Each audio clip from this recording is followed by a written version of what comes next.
Nabi SAW bersabda yang artinya siapa sholat berjamaah lalu duduk mengikuti majelis ilmu, memperhatikan firman Allah yang disajikan dalam majelis tersebut, kemudian melaksanakan ilmu tersebut, maka Allah menjamin 6 perkara kepadanya. Apa 6 perkara itu? Yaitu 1. Rezekinya halal. Yang kedua, bebas dari siksa kubur, menerima kitab catatan amalnya dengan tangan kanan. Yang selanjutnya, lewat di atas sirat bagai kilat menyambar. Yang selanjutnya, berhimpun dengan jamaah nabi-nabi dan dibangunkan sebuah gedung di surga dari mutiara indah dengan 40 buah pintu-pintu. Ini 6 perkara ini sesuatu yang sangat besar sekali. Maka tidak mudah orang bisa memperoleh 6 perkara ini. Dijamin oleh Allah 6 perkara ini. Maka kita bersyukur masih diberikan kesempatan ini bisa mencari ilmu.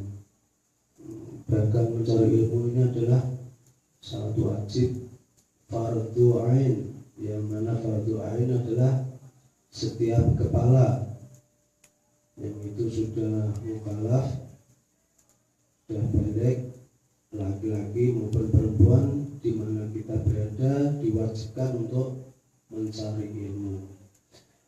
Ilmu apa saja, tapi yang lebih penting adalah ilmu agama.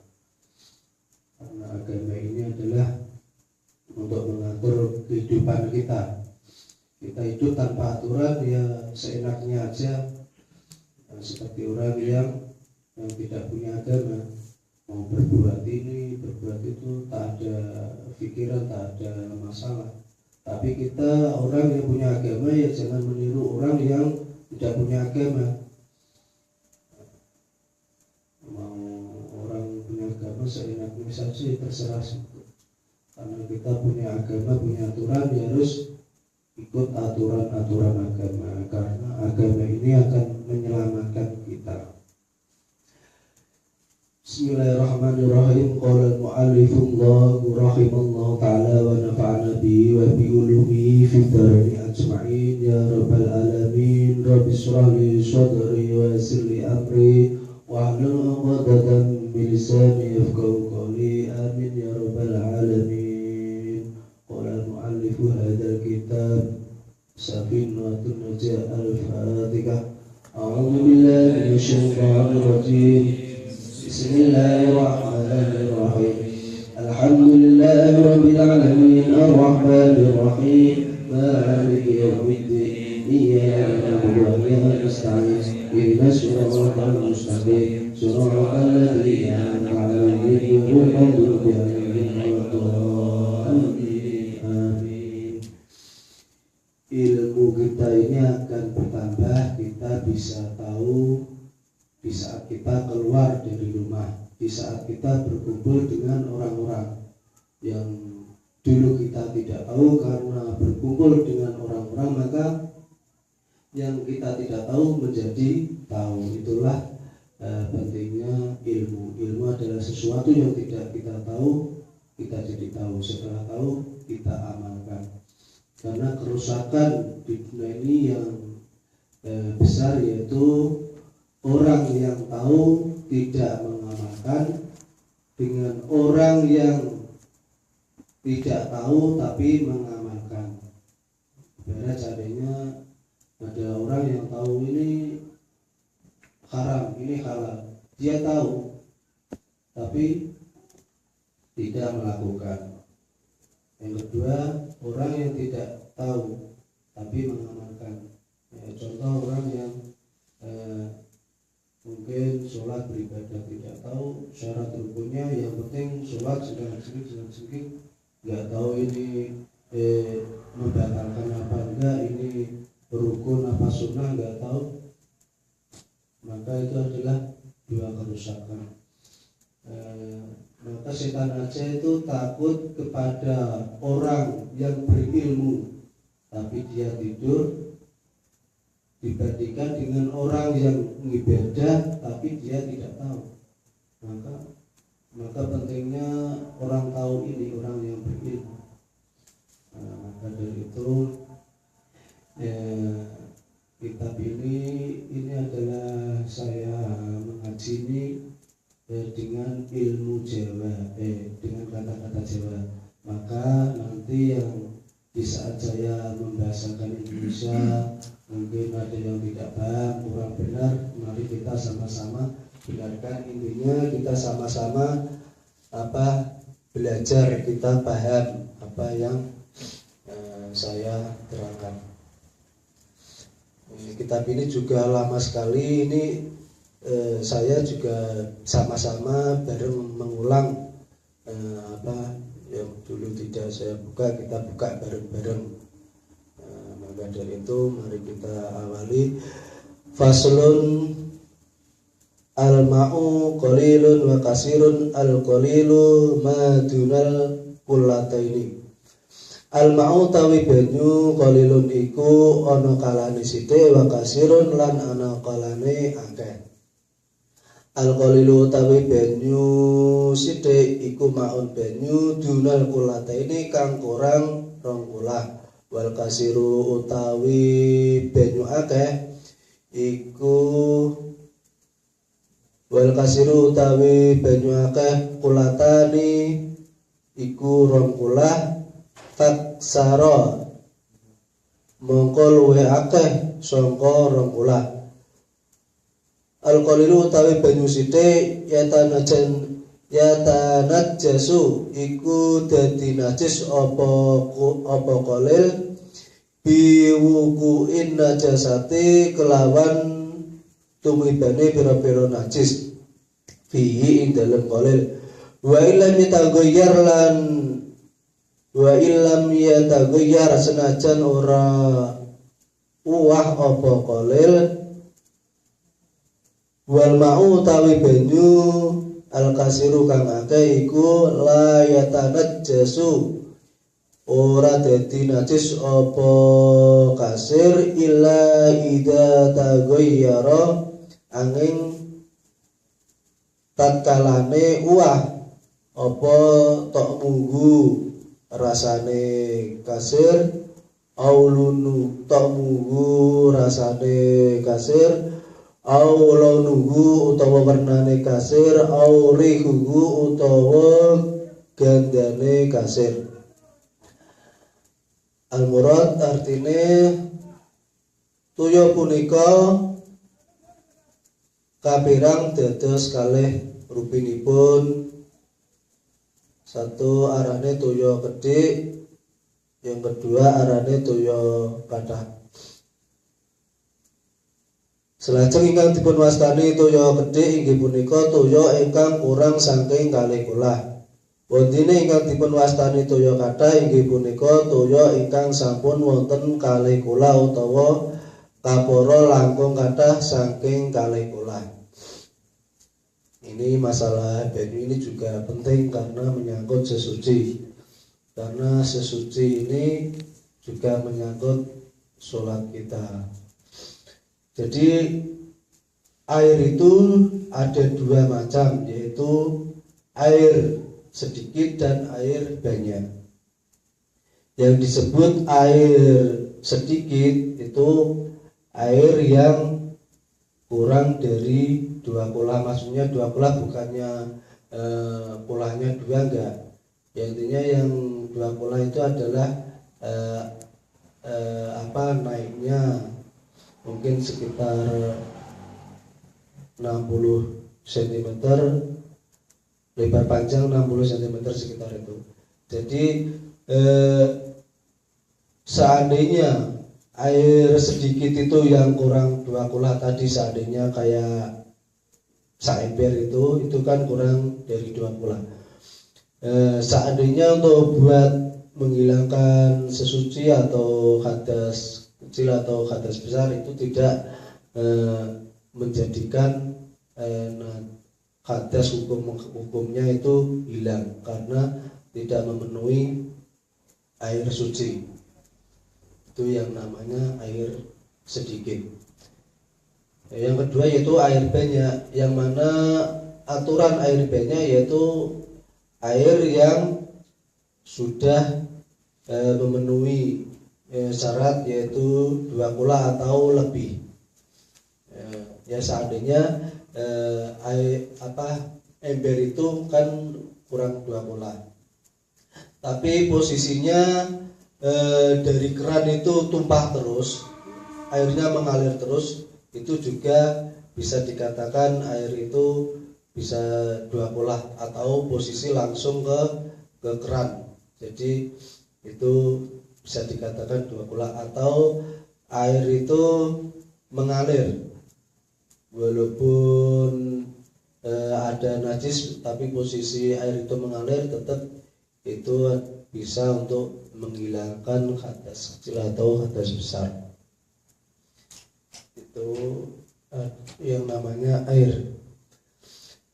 Selajeng pelanggaranipun toya kathah inggih punika toya ingkang menawi dipun lebetaken wadah ingkang ukuran inggilipun 60 cm lan dawanipun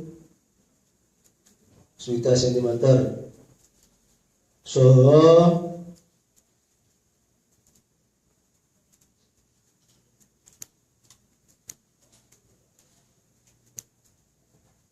jadi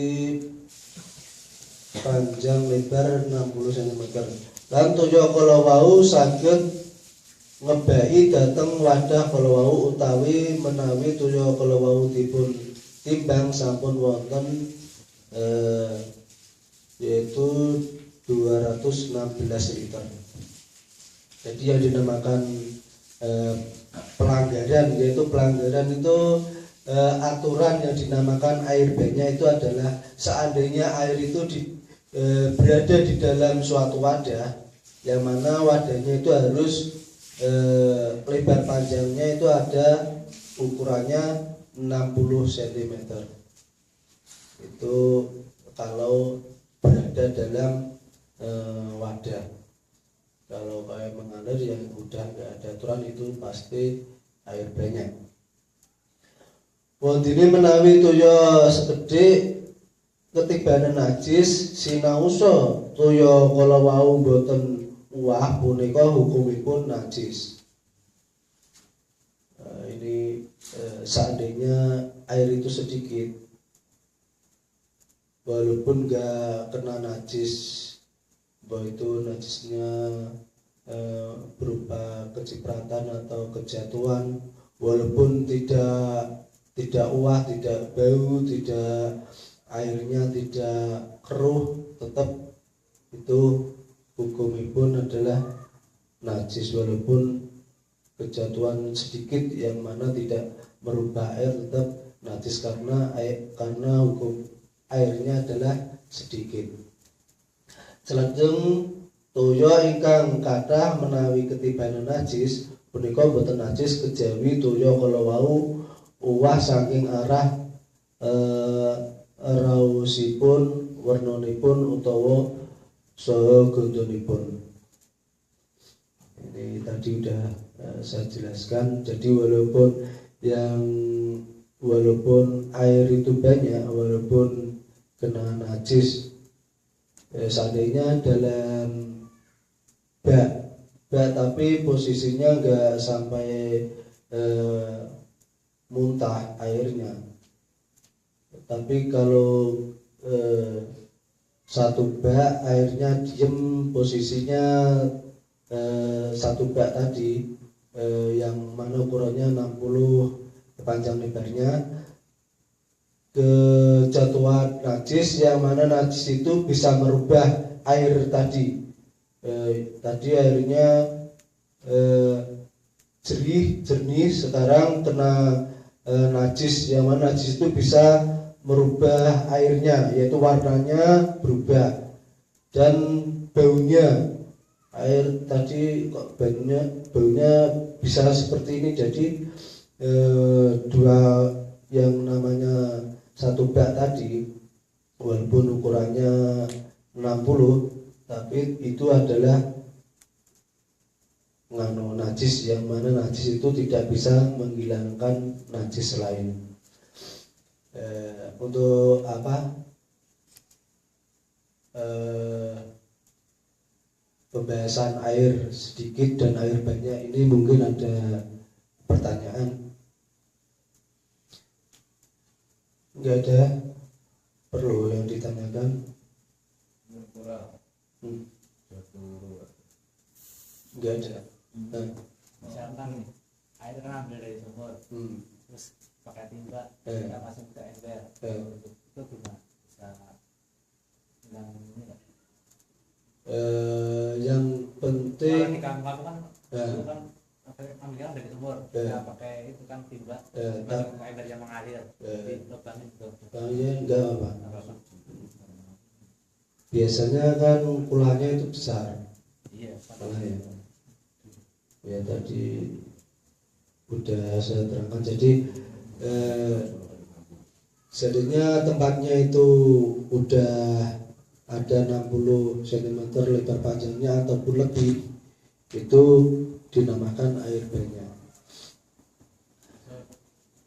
Misalkan banyak dosa aku itu kan walaupun botolnya apa nggak ada 2 kula, tapi kan nggak kecampuran najis. Seandainya kok udah botolnya sedikit tapi kecampuran najis, itu nggak bisa menghilangkan najis. Tapi ini kan murni nggak kecampuran najis, itu bisa untuk menghilangkan sesuci. Seandainya kayak mungkin kayak padesan itu ya, itu walaupun itu tempatnya nggak ada 60 cm lebar panjangnya, tapi kan posisinya itu nggak kena najis, itu bisa. Yang ditakutkan udah tempatnya nggak memenuhi syarat, tapi ditakutnya kena najis, jadinya najis semua. Jadi kalau kita mengambil air yang mana air tadi kita taruh di tempat yang kecil, tapi makanya hati-hati dalam pengambilan air. Biasanya kan dari keran mengalir kita ambil lewat botol atau tempat yang kecil untuk berwudu atau untuk apa, itu hati-hati supaya enggak kena najis atau kecipratan dari kita setelah sesuci tadi. Pentingnya itu. Kalau yang lebih penting lagi itu di saat kita menghilangkan hadas besar, kalau bisa posisi air mengalir atau di tempat yang tempatnya itu airnya sampai tumpah-tumpah, itu bisa memenuhi, bisa menghilangkan hadas besar. Atau mungkin tempatnya tadi kayak mungkin yaitu tempat kecil, tapi kita ngambil dari sungai, tempatnya sedikit untuk mungkin kita mandi jinabat, ya hati-hati tadi, kita mungkin dibuat lubang bawahnya supaya air mengalir dan posisinya tertutup atau enggak kena najis, itu juga bisa menghilangkan hadas atau najis. Rupinipun toya ingkang sah kangge sesuci punika wonten 7, inggih punika jadi yang dinamakan air yang bisa buat sesuci, yaitu ada 7 macam air. Yang pertama adalah air langit atau air hujan, itu bisa untuk sesuci. Yang kedua, air laut itu juga bisa untuk sesuci walaupun rasanya asin, tetap walaupun ada bangkai, tetap itu bisa untuk sesuci. Yang ketiga adalah air kali, itu juga bisa. Yang keempat, air sumur. Yang kelima, air sumber. Yang keenam adalah air es atau salju, itu juga bisa untuk sesuci. Yang ketujuh adalah air embun. Embun tadi kita ambil kayak mungkin nggak ada air, adanya embun, kita cukup mengusapkan saja.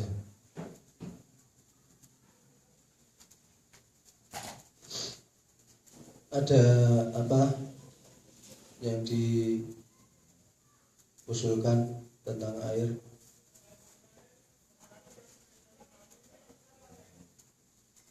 Jadi air 7 tadi dibagi menjadi 4, yaitu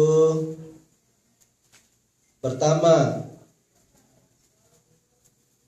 toya ingkang suci tur nucake, ugi boten makruh menawi dipun enggih wonten ing badan inggih punika toya mutlak. Tegesipun yang dimaksud air mutlak toya ingkang boten mawi koyit, kados toya sumber, sumur utawa kali.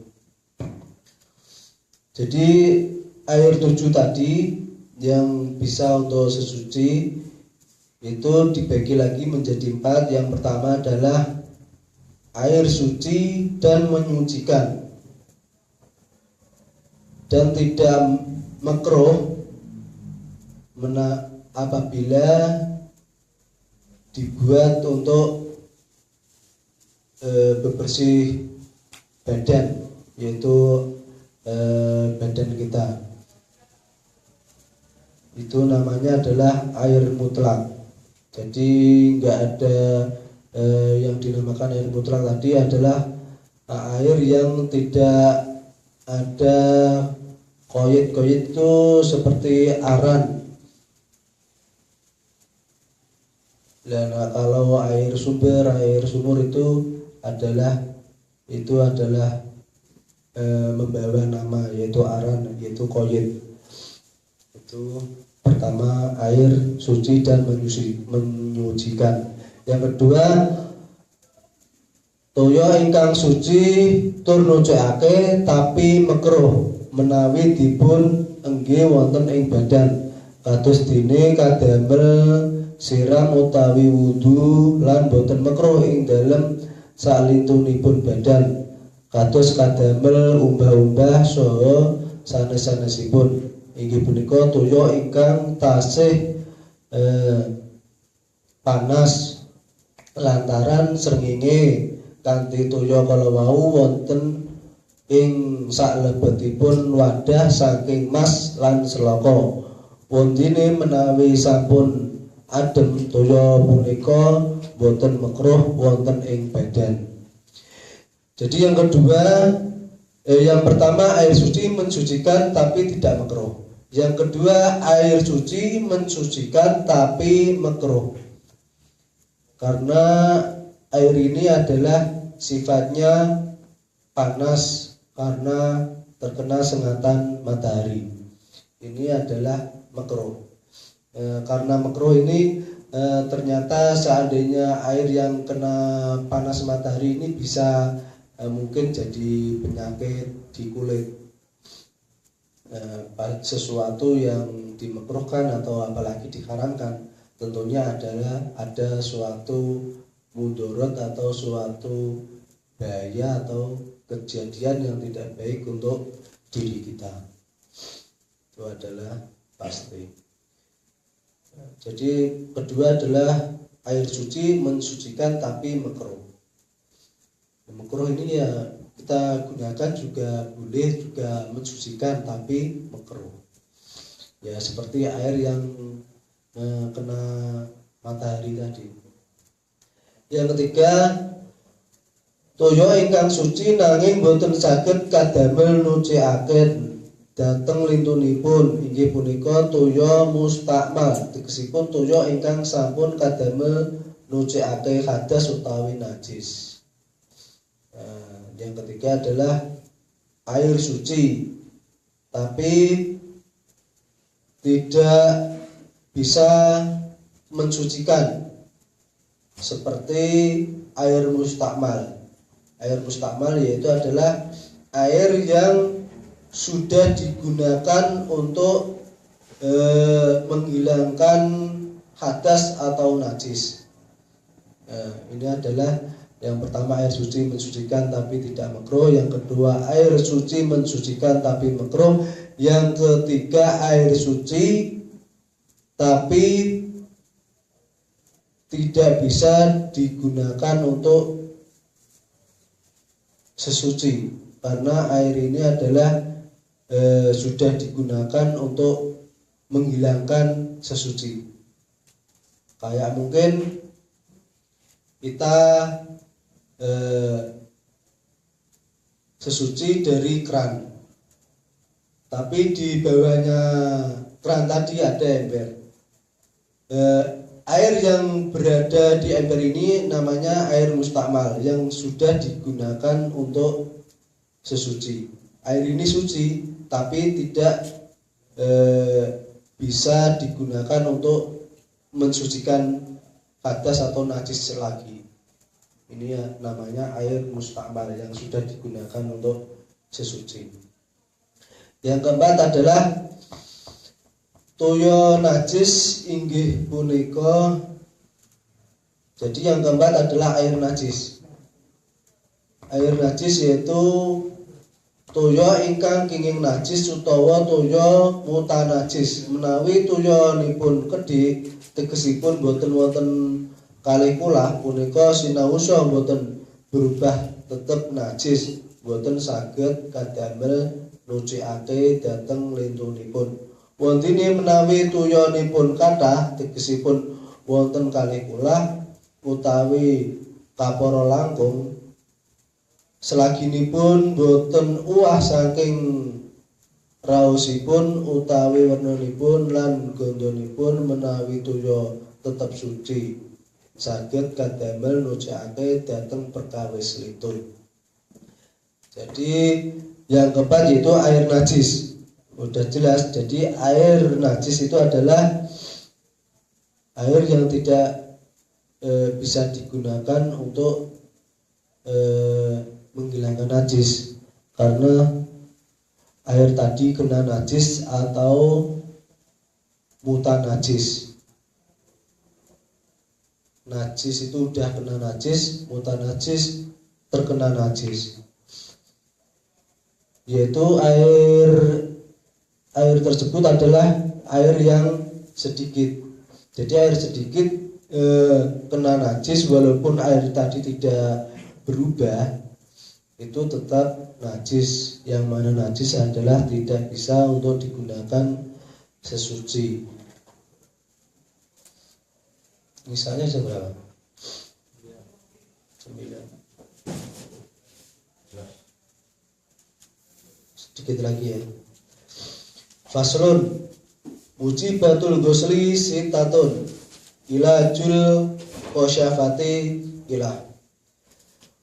Mujibatul ghusli utawi pira-pira perkara kang majibake adus iku sitatun ana 6. Ila rupane 6 mau ilajul qasyafati nglebokake pelanangan fil farji dalam farji, wa khurujul mani lan metune mani, wal khaidu lan khaid, wan nifasu lan ngetokake getih nifas, wal wiladatu lan mana, wal mautu lan mati.